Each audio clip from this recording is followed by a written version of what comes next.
Bonjour et bienvenue dans cette deuxième partie des parts d'âme. Pour ce moment, laissez-vous devenir l'œil central, l'observateur de la ronde des parts d'âme. Vous observez le cercle cristallin et petit à petit, vous vous laissez vous approcher, ressentir vos parts d'âme. Et une présence se révèle à vous et prend forme. C'est un être de flamme violette qui se présente et s'illumine. Et cette présence est comme un dragon. Laissez-vous ressentir sa présence, la puissance qu'il porte. Le dragon violet libère de sa flamme une puissance transformatrice. Il brise les anciens schémas pour laisser place au destin de l'instant. Il ouvre ses ailes et prend de la hauteur. Il est le protecteur des lieux. Il veille à la liberté de chacun. Et il porte en lui une grande fidélité, une énergie à défendre et protéger le précieux qui est l'amour. Il embrasse les ténèbres pour laisser place à la lumière. C'est un créateur de changement, une puissance transmutatrice. Et le dragon violet parle le langage du cœur. Il détient une connaissance profonde de l'univers. Il est intègre, honnête et fidèle aux vibrations de son cœur.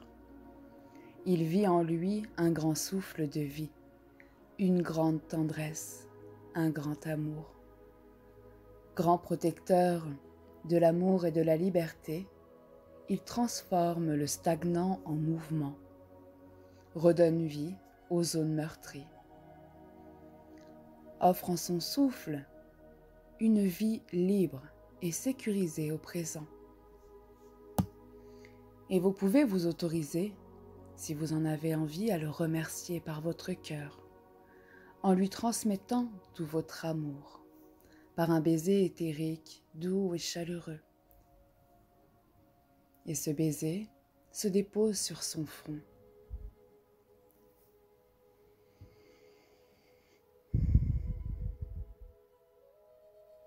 Vous pouvez ressentir l'amour qui se partage, l'amour qui se dégage.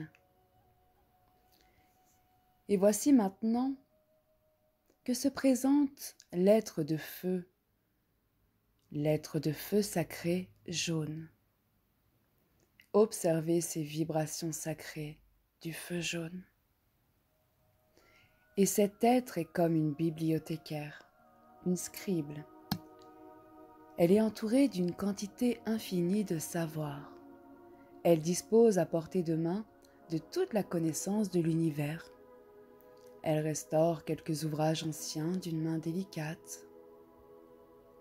Elle connaît toutes les histoires, de la plus grande à la plus petite, des histoires passées aux histoires futures.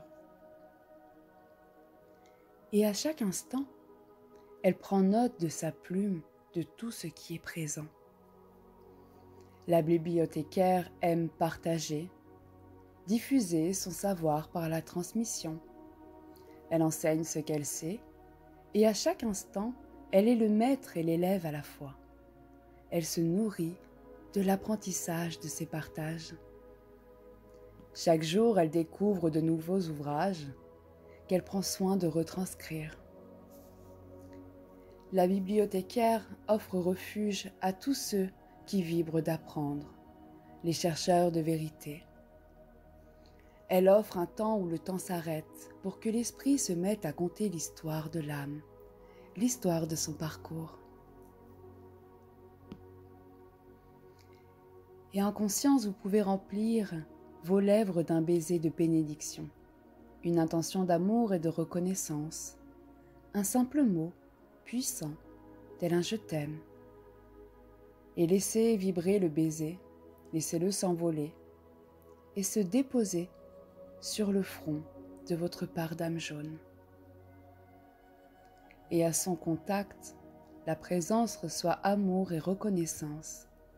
Elle s'aligne, se détend, bercée dans les vibrations. Elle s'illumine de toute sa présence.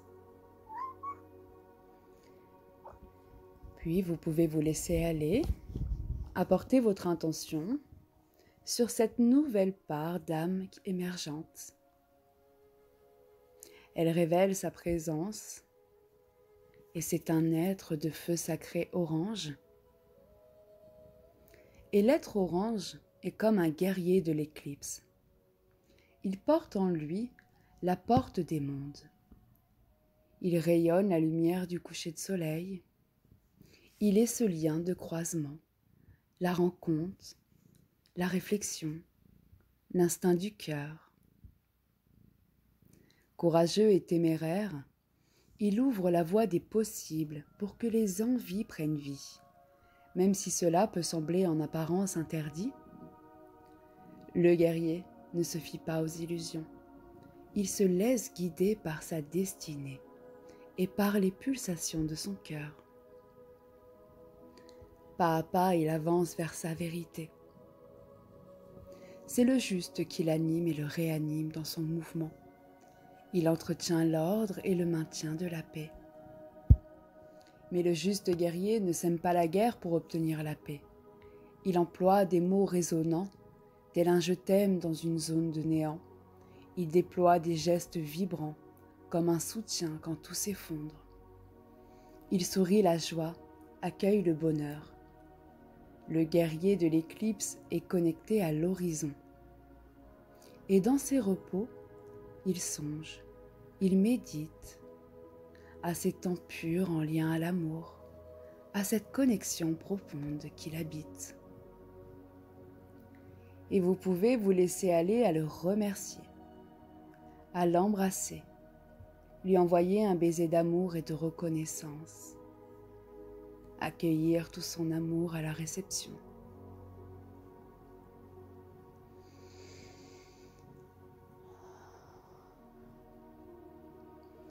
Puis c'est à présent au tour de l'être de feu rose.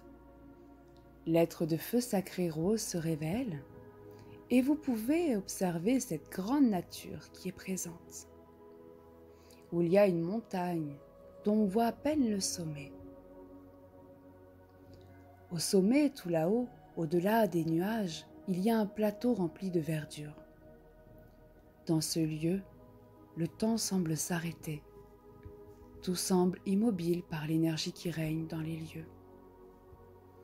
Et au centre de ce plateau, il y a un petit monticule de pierre. Pour observer l'être de feu rose, il faut être patient. Accepter de vivre le calme et le silence. Puis dans un instant très fugace, la magie opère et vous pouvez voir naître une rose des montagnes. Elle se déploie de sa tige qui se déroule pour s'élever vers les cieux. Chacune de ses feuilles s'étire et prend forme. Et au sommet de la fleur, un bourgeon naît. Petit à petit, elle ouvre et révèle chacun de ses pétales. Elle offre en spectacle sa magnifique présence, fleur éternelle qui renaît chaque jour en elle-même, partageant sa grâce, sa beauté avec le monde.